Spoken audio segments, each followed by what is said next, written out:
Yeah,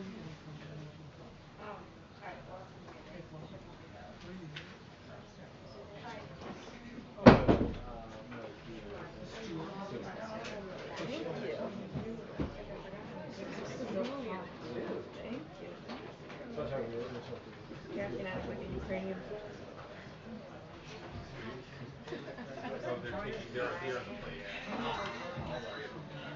Hey, are you awake?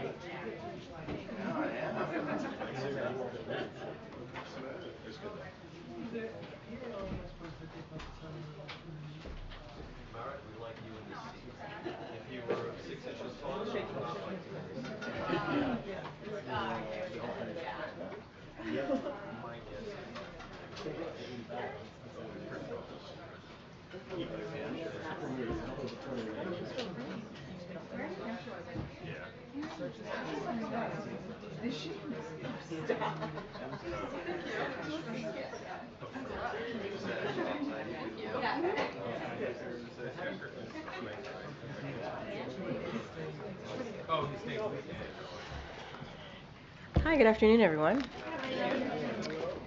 All right, okay. I have a couple things at the top and then I'll hand it over to our guest. Today, we announced that the Biden-Harris administration canceled student debt for an additional 160,000 people, meaning 4.75 million Americans have now benefited from our debt relief actions, receiving, on average, $35,000 in debt relief each. One of those individuals is Tiffany from Oregon. She's the youngest of four children and was raised by a single mom. Tiffany had been repaying her loan since 1994, but thanks to President Biden's leadership, her debt was canceled, and she is now excited about what her future holds. The president will never stop working to provide some more breathing room for Americans like Tiffany, no matter how many times Republican elected officials try to stop him. As you know, one of the biggest priority of the president is nominating and confirming extraordinarily qualified men and women who are dedicated to our Constitution and who represent the diversity of America. Thanks to his hard work and our partnership with the Senate, we are at 200 judicial confirmation, which is monumental news for the rule of law and the American people. These highly qualified individuals have diverse professional backgrounds. They are labor lawyers, civil rights lawyers, public defendants, served in the U.S. military, and much more. Over 60% of our nominees are women, and over 60% are people of color.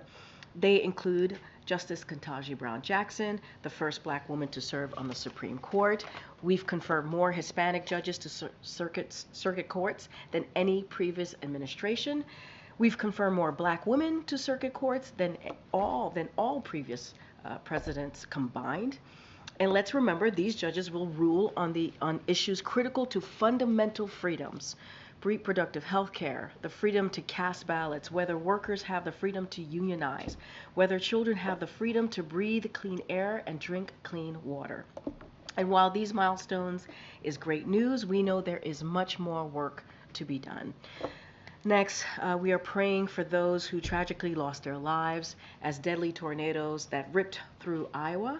We are also wishing a speedy recovery to those who were injured. The administration is deeply grateful for first responders who jumped into action to save lives. We're in touch with state and local officials and stand ready to offer support. Tomorrow, the FEMA administrator will travel to Iowa to meet with local officials and affected residents and survey the damage. In the meantime, residents in affected areas should remain vigilant and heed the advice of state and local officials. And finally, tomorrow, as you all know, Senate Republicans will have another opportunity to decide whether they want to support the toughest, fairest border security agreement in decades or continue putting their partisan political interest ahead of the nation's security.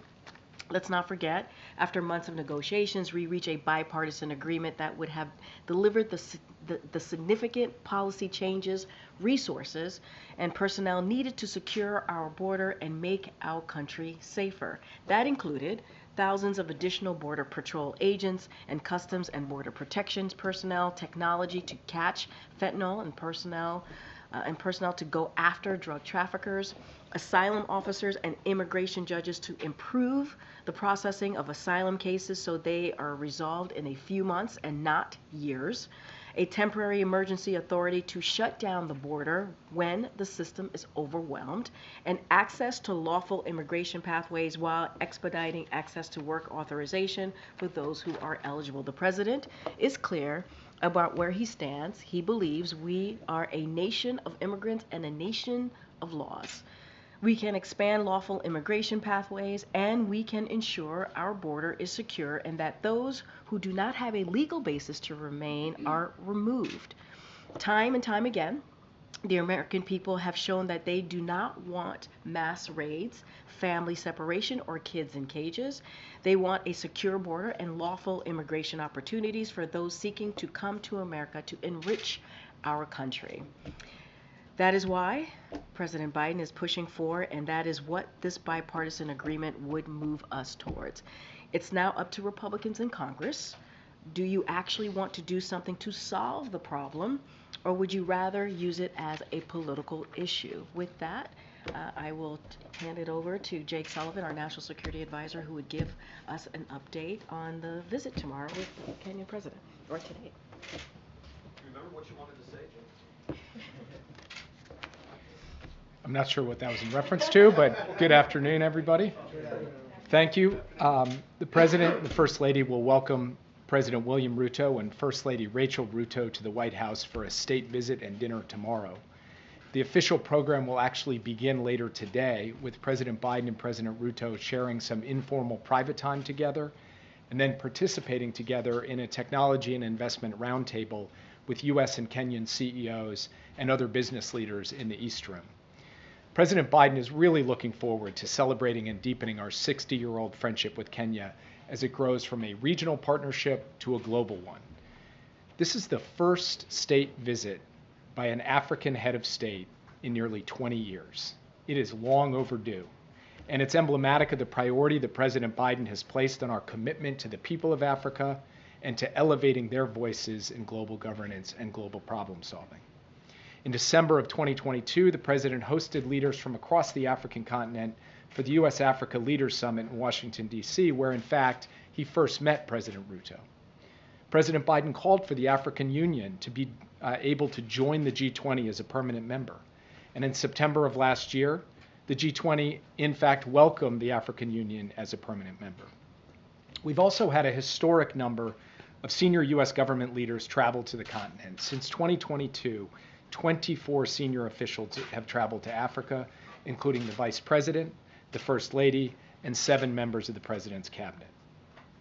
Now, as one of our closest strategic partners in Africa, Kenya has worked side by side with the United States to tackle some of the most significant challenges of our time.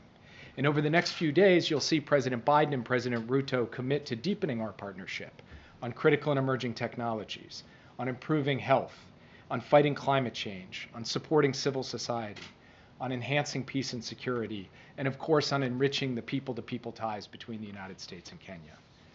Their statements and their substantive announcements will showcase that our ties, which are founded on shared democratic values, economic aspiration, and global interests, deliver in a tangible way for Americans and Kenyans. Kenya is an emerging technology hub, and so you can expect announcements about new investments in partnership in digital technologies and emerging technologies. President Ruto has been a leading voice on the challenges that debt poses to developing countries. So you can expect he and President Biden will announce their shared vision on how the international community can step up to mitigate the mounting burden of debt and unleash inclusive growth. This visit will also highlight Kenya's important role in global peace and security. The U.S.-Kenya partnership, for example, plays a central role in international efforts to defeat al-Shabaab and other terrorist organizations. And you can expect further announcements over the course of the visit that enhance our security partnership. The United States is also firmly committed to supporting Kenya in its deployment to lead the multinational security support mission to Haiti, which will provide much needed security assistance to the Haitian people. And we appreciate, of course, the strong, principled, consistent stance that Kenya has taken in supporting Ukraine's sovereignty and territorial integrity. Through this visit, which will unfold through a series of events and culminate in the state dinner tomorrow night. We are demonstrating how, as President Biden has said himself, the United States is all in on Africa and all in with Africa. Most importantly, we are recognizing our rich history of partnership, friendship, and support for Kenya and focusing on our shared future. This year marks 60 years of partnership with Kenya. We're looking forward to the next 60 and the 60 after that. That's what will be on display in this important and historic state visit. And with that, I'd be happy to take your questions. Yeah. Thanks, Jake. 200 trip over the weekend to Israel and Saudi Arabia. A senior administration official said yesterday that Israel has addressed many of the U.S. concerns regarding its operation in Rafah. 900,000 plus civilians have fled Rafah in recent weeks. Has Israel addressed all of the administration's concerns? Does the U.S. support what Israel is doing in Rafah right now? We had detailed discussions on Rafah during my visit to Israel. These have built on weeks now, as I've discussed with you from this podium, of discussions on a professional basis about Rafah and about how Israel can achieve the defeat of Hamas everywhere in Gaza, including in Rafah, while minimizing civilian harm. I explained to the Prime Minister and other senior Israeli officials the President's clear position. I reiterated that position. I was briefed by Israeli officials and by Israeli professionals on refinements that Israel's made to its plans to achieve its military objectives while taking account of civilian harm. What we have seen so far in terms of Israel's military operations in that area has been more targeted and limited, has not involved major military operations into the heart of dense urban areas. We now have to see what unfolds from here. So we will watch that, we will consider that, and we will see whether what Israel has briefed us and what they have laid out continues or something else happens. And one of you asked me the last time I was standing at this podium, how are you going to judge this? And I said that there's no mathematical formula. What we're going to be looking at is whether there is a lot of death and destruction from this operation or if it is more precise and proportional. And we will see that unfold. And we will obviously remain closely engaged with the Israeli government as we go. That's how we see the situation right now. Yeah. Thank you, Jake. Did the U.S., did you in your meetings provide any U.S. intelligence about Sinwar's whereabouts? So I think at the root of this question is a story that is just completely wrong, that somehow we were withholding information from the Israeli government relating to Sinwar or any other Hamas terrorist who was responsible for October 7th. The fact is that the United States has provided an intense range of assets and capabilities and expertise, which I got briefed on while I was in Israel, to help hunt down and deliver justice to Sinwar and everyone else who brought about October 7th. We have been doing that day in and day out for as long as this conflict has been going on, and we will do it until the job is done. It's not tied or conditioned on anything else. It is not limited. We are not holding anything back. We are providing every asset, every tool, every capability. And frankly, we have some of the best there is in the business on this. And they are hard at work with the Israeli government to help them try to achieve their ultimate objective here. So I didn't have anything myself to come add because we've already flowed and supplied everything on a perpetual, ongoing basis through the work that we're doing on the ground right there in Israel, and we'll continue to do that. Because the senior administration official has suggested, which I believe is the administration's view, that until Hamas is fully held to account, that the peace process and any two-state solution could not go forward. Do you see Israel being able to deliver on that? And then do you see Israel accepting a two-state solution? So I'd have to refer you to the Israeli government about their position with respect to the future of a Palestinian state or the Palestinian question. I can just state to you what the U.S. position is, and it's been longstanding. President Biden believes that a two-state solution that guarantees Israel's security and also a future of dignity and security for the Palestinian people is the best way to bring about long-term security and stability for everyone in the region, Israelis, Palestinians, and Arabs. And he has talked about a regional vision of Israel actually being integrated with all of the moderate Arab states in an architecture that can deliver regional stability. And I was in Saudi Arabia talking to the Crown Prince about that exact vision this weekend, and you saw public statements from him about what is possible if Israel moves down that path. So that's a conversation we'll continue to have with the Israeli government. In the meantime, what we will do is work to ensure the enduring defeat of Hamas, and a day after in Gaza that involves governance and security not provided by Hamas, but by an alternative that ultimately gets us on a credible pathway to that two-state solution that President Biden has talked about. Yeah. About the three nations, European nations recognizing a Palestinian state, is the U.S. concerned that this is just the tip of the iceberg, that we're now at a point where other nations over U.S. objections will recognize Palestine? Each country is entitled to make its own determinations, but the U.S. position on this is clear. President Biden, as I just said, has been on the record supporting a two-state solution. He has been equally emphatic on the record that that two-state solution should be brought about through direct negotiations through the parties, not through unilateral recognition. That's a principled position that we have held on a consistent basis. We'll communicate that to our partners around the world, and we'll see what unfolds. Just a sort of quick follow-up on that. How concerned are you about Israel's growing sort of diplomatic isolation?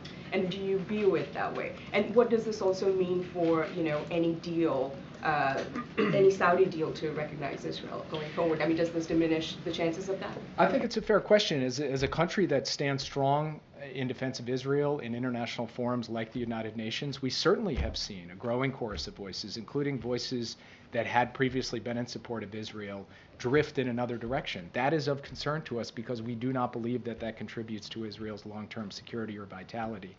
And so that's something that we discussed with the Israeli government, and something that we believe that a strategic approach to defeating Hamas, protecting civilians, surging humanitarian assistance, and then pursuing that vision of regional integration I just talked about will put Israel in the best stead to engage countries around the world and revitalize a lot of the partnerships and friendships that have been a source of great strength for Israel over time and can be again.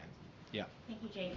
You just said that there's no mathematical formula as you evaluate Israel's offense of Rafah, but the administration repeatedly has said that the U.S. will not support a large-scale ground invasion. So how do you define large-scale ground invasion? And then secondly, has the president's broken promise to visit Africa created any challenges as you try to deepen relationships with the countries there? The president would really look forward to visiting Africa. He intends to do so as President of the United States. I obviously don't have anything to announce today. But if you look at the breadth of his personal engagement on this issue, including being a president, the first in 20 years to actually host an African leader for a state visit here, I think it shows, along with the specific tangible policy actions that he has taken, including most recently, by the way, an overlooked part of the National Security Supplemental was funding actually to help emerging economies, including in Africa. His record will stand for himself, and we believe that what today will showcase is not questions about the U.S. commitment, but answers that the U.S. is actually delivering for Africa, for the African people, in this case for the country of Kenya, but also with Kenya for the broader continent. In terms of how we look at Rafah, as I've said before, the key concern that we have is major maneuvers into dense urban areas, and that continues to be something that we will look at. What we have seen so far has not been that. What unfolds in the coming days is something that we will review closely day by day, and we'll continue to take briefings from Israel about how they are refining their approach, in part based on concerns that we have expressed to them. So this is something that will be a continuing source of engagement and conversation between the two of us, and I'll keep you posted as we assess how things are unfolding. Yeah. Israel is responding to the move to recognize Palestinian statehood by withholding funds from the Palestinian Authority.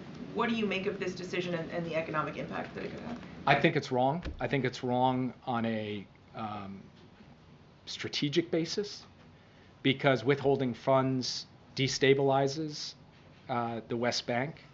It undermines the search for security and prosperity for the Palestinian people, which is in Israel's interests. And I think it's wrong to withhold funds that provide basic goods and services to innocent people. So from our perspective, those funds should continue to go with all of the necessary safeguards, but they should continue to flow.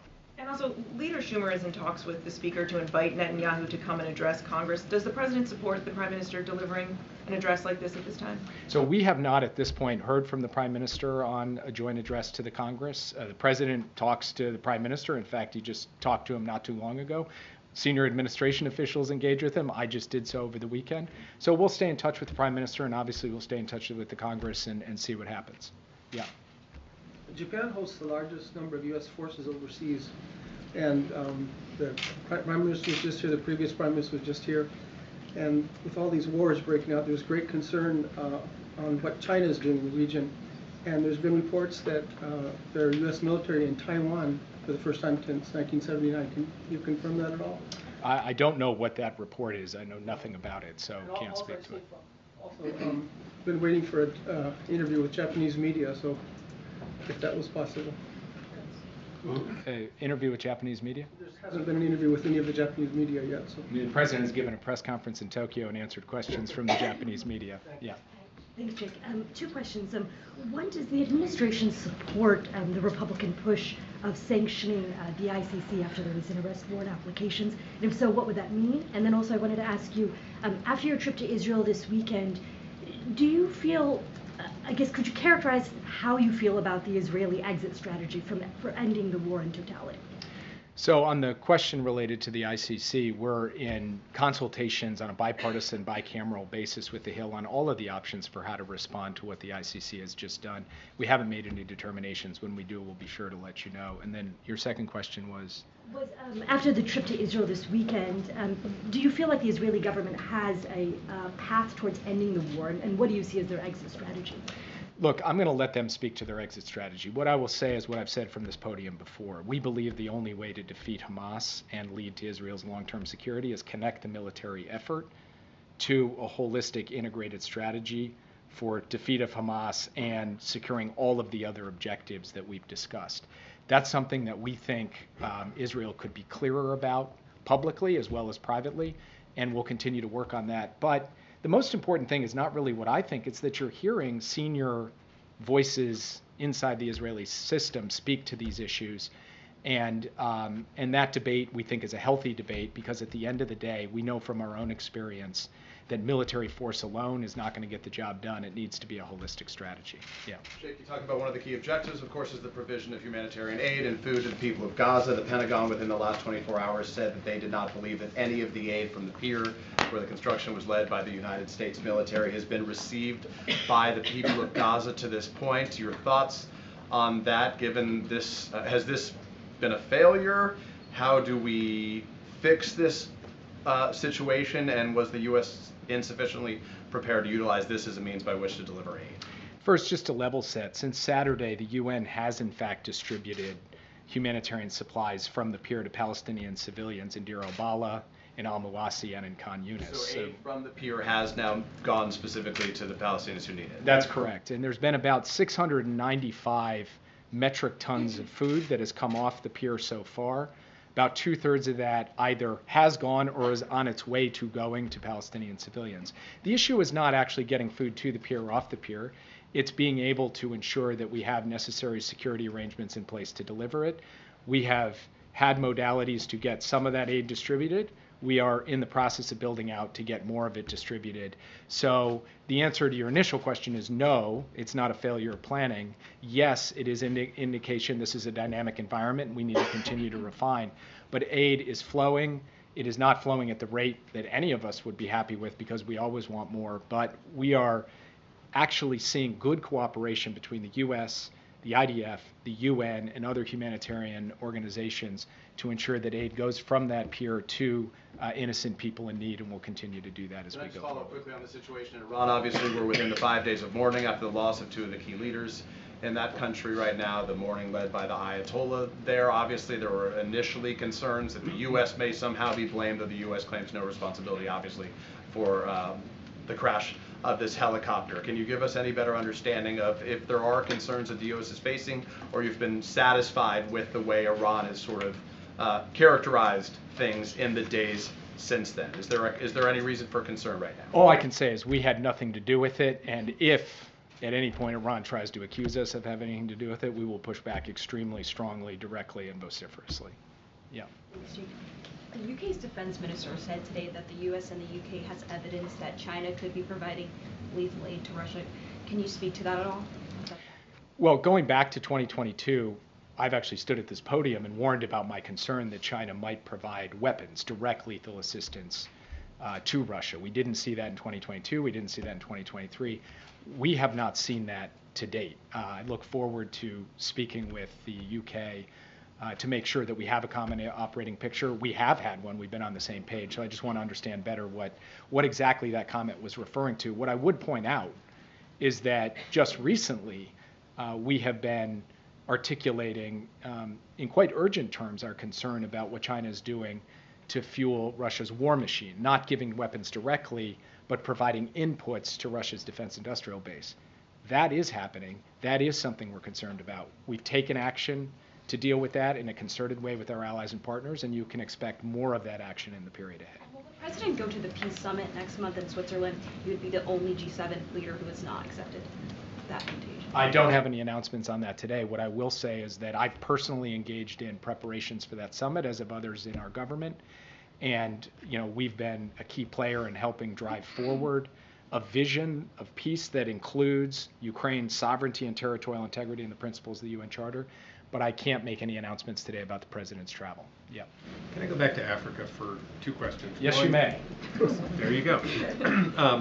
On President Ruto, there has been he has a kind of checkered past. If you look back a decade or so, he was a defendant at the International Criminal Court over actions taken after an election there. And then more recently, there are folks who expressed concerns about some authoritarian moves in the country. Is that something that the president will raise with, that the President Biden will raise with his counterpart during this visit, or something that causes any concern on the part of the administration? We've seen robust and vigorous democracy in Kenya in recent years, but of course we will continue to express our view about the ongoing need to nurture democratic institutions across the board, an independent judiciary, a non-corrupt economy, credible, free and fair elections. And these kinds of principles are things the president will share, but he's not here to lecture President Ruto. President Ruto, in fact, is somebody who just was in Atlanta speaking about these issues. And we will invest in Kenya's democratic institutions, in its civil society, in all walks of Kenyan life, to help make sure that the basic foundations of Kenyan democracy remain strong. And then just one follow-up on today. You mentioned that there might be some announcements on investment and the like during the visit. Do you anticipate any announcements being made today after the discussion, either before or after or during the discussion with the CEOs? I would just say stay tuned. If they're not made later today, they'll be made tomorrow morning. So it'll be one of the two, and you'll have them soon enough. Yeah. Thank you. Spain, Ireland, and Norway, they have said that their decision to recognize a Palestinian state is because they want to contribute to the peace process, to the ceasefire. So what is your view on that? Does this contribute to the process? And also, will this affect the bilateral relationship of the United States with these countries? I have not heard the logic for how it contributes. What I can tell you is we believe the only way that you are going to achieve a two-state solution that delivers for both Israelis and Palestinians is through direct negotiations between the parties. That's what we've been focused on. That's what we've been driving towards. And that's what a larger regional strategy, engaging Arab states to try to generate momentum in that direction, that's why it's been such a focus of President Biden from the beginning, not just post-October 7th. But you'd have to ask them how they connect the unilateral recognition to actual progress on a peace process or a ceasefire, because I've not seen how that logic actually plays out. Yeah. Thank you, Jake. Israel National Security Minister went today to the ground of the Aqsa Mosque, which is a remnant of what Sharon did in 2000. I'm sure you remember that. Do you see this as provocation? Do you condemn this as a way to cause unrest in East Jerusalem and in the West Bank? And I have another question.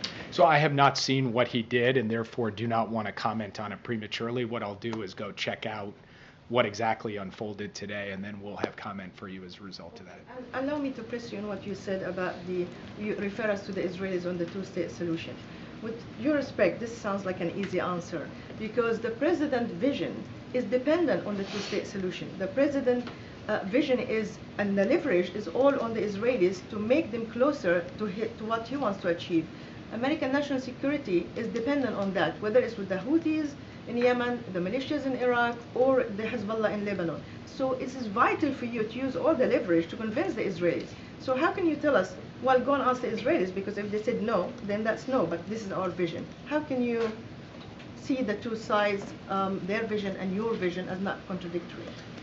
The two sides' vision? The Israeli vision of complete denial and rejection of a Palestinian state, and your vision, the president's vision of like the only way that you have secure Israel is to have a two-state solution, and hence you have all these countries unilaterally recognizing the state of Palestine. So look, I think I said at this podium not too long ago that diplomacy is 1,000 days of failure and 1 day of success. Maybe in the case of the Israeli-Palestinian conflict, it's even more than 1,000 days, since across multiple administrations, multiple decades. And by the way, this is not just a U.S. issue. Arab states believe in the two-state solution. European states believe in the two-state solution. The world believes in it. So this is not a bilateral issue between the U.S. and Israel. And of course we make our views known, and of course we press on the diplomatic front on this. But at the end of the day, what the United States can do through hard, gumshoe diplomacy, led by the President, the Secretary of State, myself, others, is try to put the pieces in place for a vision of an integrated region, of a secure Israel, of a two-state solution, put all those pieces in place and show that for the long-term strength and vitality of the Jewish democratic state of Israel, this is what's required. Israel's a sovereign nation. It will ultimately have to decide what it does. What we can do as a friend is try to put the pieces in place to drive down that road. That's what the president has done throughout his career. It's what he's done as president, and it's what we'll continue to do. Yeah. Thanks, Rick. We reported this morning that the Kenyan government has yet to submit paperwork, necessary documentation to the UN Security Council on the MSS with details on the sequencing of deployment, details on the intended end state of the mission, and rules of engagement as well.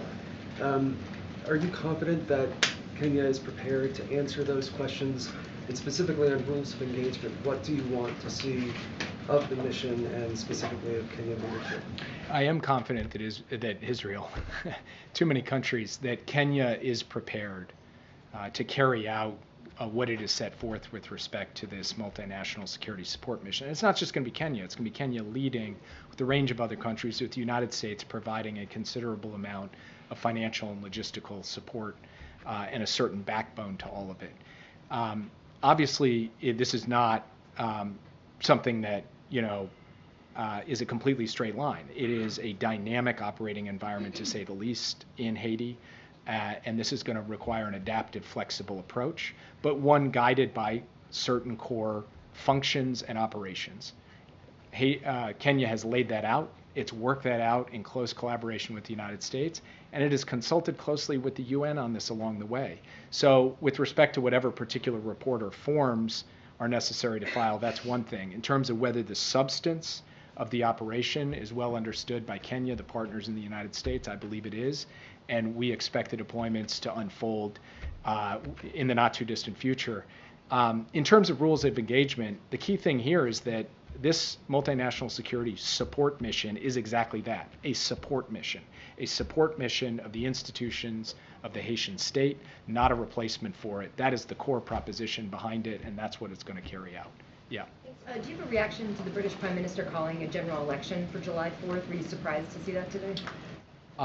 I confess that I was surprised to see it today because I think it was not an expected announcement, but I don't have any real comment on it because I'll leave it to the UK to deal with their politics, while of course the United States deals with its politics. We have a very strong, maybe that's an understatement, partnership and alliance with the UK, regardless of elections, regardless of prime ministers. So, we wish them luck in the conduct of their election, and we'll be here as the United States standing with the UK through it all. Is the President going to meet with the Prime Minister at the G7, and does this change anything given that the election will be 2 weeks later? Honestly, I heard about this 2 hours ago, so I'm not sure exactly what it's going to mean from the point of view of the UK at the G7 summit. What I can tell you is that we didn't have a specific bilateral plan, but of course he's going to sit around that round table with that small group of G7 leaders, and I assume the UK Prime Minister will be there, and they'll be talking about substance, not politics, so that's not going to change anything in terms of the agenda of the summit. I'll take one more question. Yeah. I have China-related questions. So Secretary Yellen in Europe encouraged European allies to work with the United States to counter China's overcapacity and the trade practice. What is objective and the action plan for that? And also, China just announced a sanction against former Congressman Mike Gallagher who just resigned last month, and he had been a critic to the Communist Party, also a supporter of Taiwan. Also today, China announced another sanction against 12 U.S. defense companies and its employees for selling weapons to Taiwan. What is the administration's position on China sanctioning U.S. congressional members, companies, and citizens? We oppose all of those sanctions, full stop, four square. Simple as that. With respect to the overcapacity issue, we've been very clear, and the president has been clear, as well as Secretary Yellen, Lael Brainerd, and others, and Dalip Singh have all spoken articulately to this challenge being not a challenge that's bilateral between the U.S. and China. It is a global challenge. China's distortive practices, non-market economic practices, subsidizing at dramatic scale industries where they're going to produce so much quantity of good and then flood the global markets with it, threatens to create global imbalances that are not stabilizing. That's why it's not surprising that you've seen countries in Latin America, countries in Europe, countries in Asia, and of course the United States step up and say, we've got to look at this and take countermeasures to this.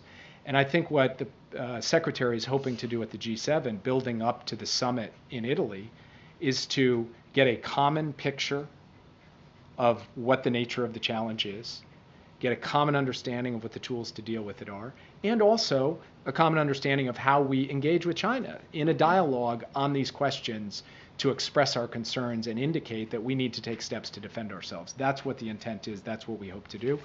Thank you all very much, and I'll talk to you soon. Thank you, guys. Thank you, Jake. Thanks, Jake. The last three rows send their regards.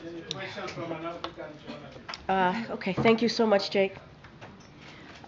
So I know we don't have too much time because I know the First Lady's office is holding a press event, and we promised their office that we would be done before then, so all of you can have an opportunity to attend that. But Zeke, so we have a couple minutes. A couple follow-ups on Jake. He said the president intends to visit Africa while he is president.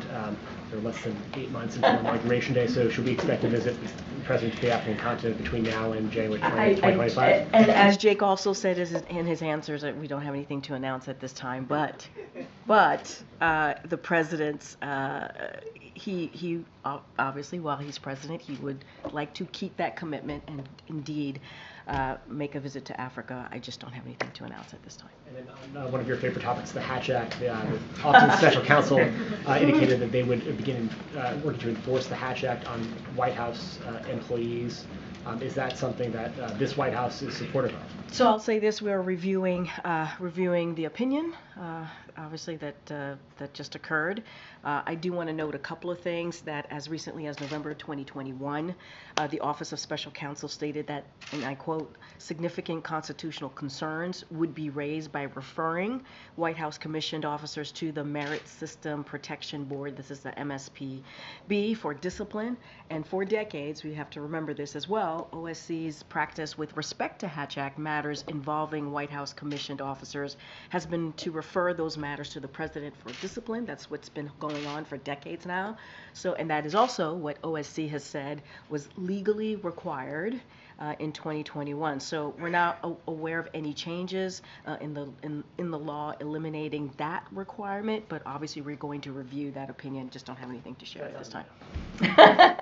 I'm going to leave it to my White House Consul's office colleagues. We're free to talk about I all wish. sorts of political matters because I the wish. Hatch Act is an enforceable on you. I wish. I just don't have anything to share at this time, but obviously we're going to review the opinion. I wish I could. Go ahead.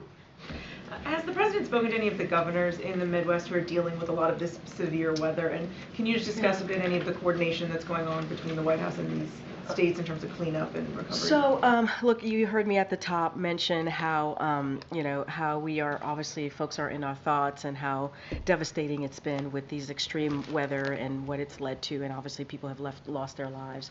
And so it's devastating to hear. The president continues to be kept updated on what's happening in different states. Obviously, I just talked about Iowa at the top, and he has been, I know he has had conversations with leadership on the ground. I know that obviously the FEMA administrator has been all hands on deck, Deanne Criswell, and talking to folks on the ground as well. I don't have anything to read out on specific calls, but we are here to help as we have done over the past 3 years when these types of disasters occur, and we'll continue to be here to help in any way that is needed. And so I just don't have anything in detail or specifics to share. But obviously our hearts go out to folks who are recovering and folks who have lost loved ones. It is devastating to see. Peter.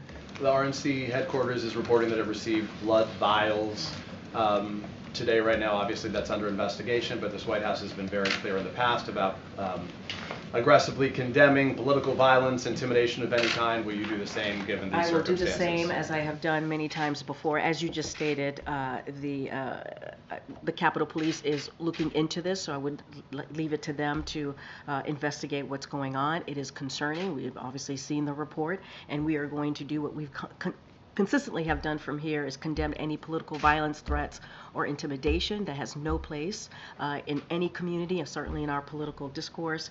And it is important that we continue to repeat that has no place in our politics, no place anywhere. And so we certainly condemn any form of threats. You opened today's briefing by talking about the latest student loan cancellations for, I think we said, what did we say, in total 4.75 million Americans now. I think it's 160,000. This latest round, Mike Johnson, the Republican House Speaker, today described this as a massive wealth transfer for Americans who did not attend college to those who did.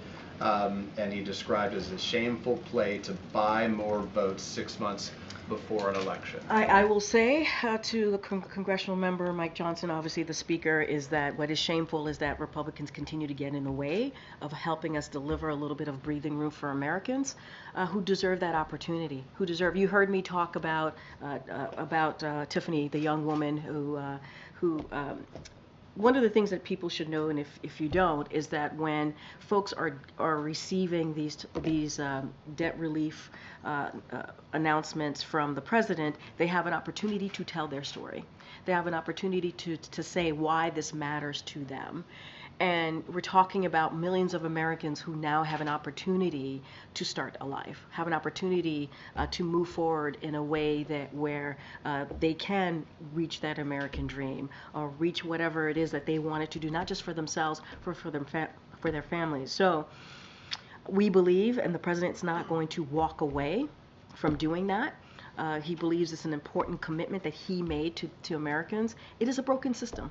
It is a broken system. I guess the question, though, is what then is the White House's message to those Americans who did not attend college for a variety of reasons, perhaps, including perhaps that they didn't want to take on all the debt that went with it right now, that they feel like in some form they are responsible for allowing those who did not to pay their fair share. So look, here's the thing. This is a president who has been very clear about making sure that he's building an economy that leaves no one behind, right? Making sure that being left behind, the ones who didn't get support because they didn't go to college. I hear your question, but this is, if you look at what the president has done more holistically over the past 3.5 years, he has tried to build an economy for everyone.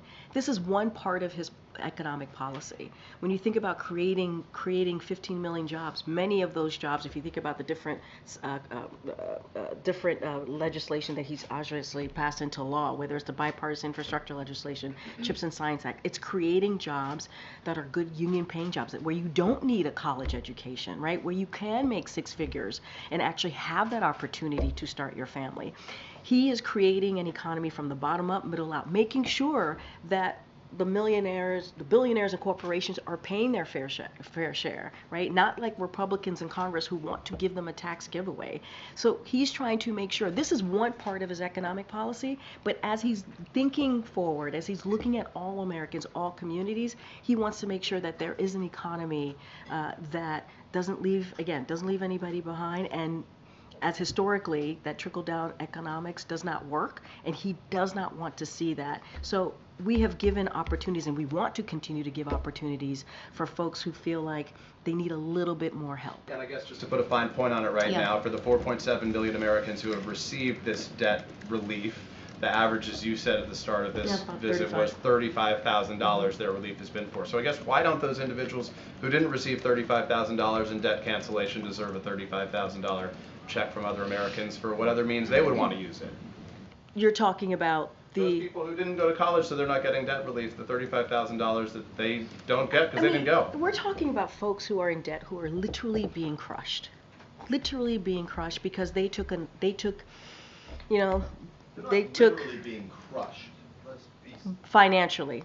Okay, is that okay with you? Okay, but I know, but crushed financially, and so they're trying to get their lives back on track, right? They're trying to get into a place because they took a bet on themselves in a different way, right? A bet of themselves in going to college, and some of them it is difficult to do that, right? And they did that financially. It's hurt them, and we want to give them that breathing room. But it's not just folks who have debt because of colleges. We're trying to help people in different communities as well. Folks who don't have to get that college degree and can make six-figure salary. That is one of the things that the president was very proud of when he passed the bipartisan infrastructure legislation, when he signed the CHIPS and Science Act. Those are really important components of what he's trying to do as well. If you think about making sure healthcare is more affordable, getting that prescription drugs, many for diabetes, for cancer, making sure that those costs are lower, insulin. So there are many ways that the president has made sure that Americans have what they need to move forward with their lives, create and build a family where they feel like they're going after their dreams as well. And so, look, we want to make sure that, again, the student loan piece is one part of the president's economic policy, and the president's not going to step away from it. He's not going to back down because he believes it's the right thing to do. Thank you. Great. I know we have to wrap up. Go ahead, Michael. Thanks, Karine. I'm not sure, forgive me if you addressed this already, but the 5 Americans who are being held in Turks and Caicos on charges related to allegedly bringing shell casings in their luggage. They're facing 12 years in prison. Do you have a comment, and do you have a message for the... I want to be super mindful that's an ongoing case here, so I don't want to comment from here, so I don't have anything to add beyond what's being reported out there. Go ahead, Jared. On the border vote that's expected in the Senate tomorrow, I guess 2 questions related to that. One, can you kind of explain the timing of how this came together? I mean, are there developments that you are more optimistic this will be more successful than it was last time? And if it is not, does the president intend to try and re-engage Republicans and Democrats to come up with a new agreement before November's election? Look, it's up to Republicans in Congress if this is going to be successful or not. As I stated, it took several months to come to this bipartisan agreement, obviously coming out of the Senate. We have said over and over again, we believe if the president has an opportunity to sign this into law, it will be the toughest and the fairest legislation to deal with a broken immigration system that's been broken for decades. And we have not seen a legislation like this in some time. And so we believe it's important to move that forward. On day one, the president put forth a comprehensive immigration legislation. Nothing happened for 3.5 years. And so we got to work, and at the beginning of this year, we were able to make something happen. And we wanted to see moving. We wanted to see happening. Majority of Americans care about this issue. They care about what's going on at the border. They care about fixing immigration, and they have to do their jobs, right? This is an opportunity for legislators, for Congress to do something that Americans care about. So we're going to let that process play out. The vote happens tomorrow. We've been very clear. We could not be more clear on how we want this to be moved forward. We could not be more clear how important it was to us that the president and his team worked on this for months. But does the president want to see a new deal if this doesn't? There's a deal right there. But if it fails and it doesn't move forward. Look, I'm not going to get ahead. I'm not going to speculate on what's going to happen tomorrow. But there is literally a bipartisan deal that was worked on for months that can start dealing with this issue. There is. And why do we need a new deal when there's one right there that they negotiated on? With our help, obviously, we were part of that, but there's a deal that could deal with a broken immigration system and the challenges at the border. They should move forward on it. Go ahead. Just wanted to follow up on the student loan debt forgiveness. Yeah. In the announcement, the Undersecretary of Education said, "We congratulate those borrowers on their due forgiveness." I'm just wondering why people who take out a loan to go to school, then go to school, why are they due forgiveness? Everybody has a different story as to why they need student loans. Everybody has a different reasoning as to why they want to go to college. I cannot speak for everyone. Why is forgiveness due to them? What we have been very clear about is the system, the student loan system needs to be fixed. The president is trying to do that and fix it in a way where people are not feeling that crushing financial burden that they deal with when they leave college. And that is something that they shouldn't have to. They should be given a little bit of breathing room. That is something that, by the way, that's something that majority of Americans agree on, to be given a little bit of breathing room so that they could. More than half disagree Well, with that's using one tax poll. dollars. That's one poll. But That's one a poll. follow-up question, if you Yeah, will. sure. Does the administration think that student loan debt cancellation contributes to inflation? What we believe is student debt cancellation gives an opportunity for Americans to start a life, to buy a house, to start a family. That adds to the economy. That is also important to the economy. And it gives, again, a little bit of breathing room so that they can actually take action and do things that they've wanted to do, whether it's going after a dream, whether, again, is starting a family, whether it's buying a house. That matters. That matters to many, many Americans. Okay, Jackie. Thank you, Karine. On the border bill, Schumer isn't even allowing amendments, and this exact text failed before. So how can this be seen as anything other than a cynical attempt to try to show Americans that Democrats care about the border? I mean, I don't know how cynical, I don't understand how that would be cynical when it sounds like Senator Schumer is trying to do his job and move forward a piece of legislation that had bipartisan support, that was negotiated in a bipartisan way that majority of Americans care about. He's trying to move that forward on behalf of not just, obviously not just of what the negotiators wanted to get done in that bipartisan way, but also this is something that the American people want to see. They want Congress to take action on this particular issue. I'm not sure why that would be cynical. Well, because this exact text failed, and he's not allowing for any changes. Look, I'm going to let Senator Schumer do the work and move that forward. It is his decision to make that decision. We support it, obviously. We've been very clear about supporting that, about wanting to see that negotiation, that plan move forward. We want to see that happen. We want to see that happen. Now it's up to Republicans to decide if they want to deal with this issue that matters, again, to majority of Americans. You opened the briefing by saying it's up to Republicans to do something to solve the problem or continue to use it as a political issue. The president has the authority to do something about this unilaterally. Congress is in a divided government right now. Why isn't he doing anything? Well, why should he have to do it unilaterally? Why should we do it in a legislative way? And let's not forget that negotiated. I know, to undo some of. Wait, so you're right. He took many executive actions before, but in order to deal with what's happening at the border, in order to deal with a broken immigration system, you need law, you need legislation, you need it to happen in a bipartisan way, and it was negotiated. There was an agreement in the Senate. Republicans and Democrats came together. You just said it's divided, to be more clear, and they came and they did that. And so that matters. We've been able, during this past 3.5 years, to move forward in a bipartisan way on many legislation.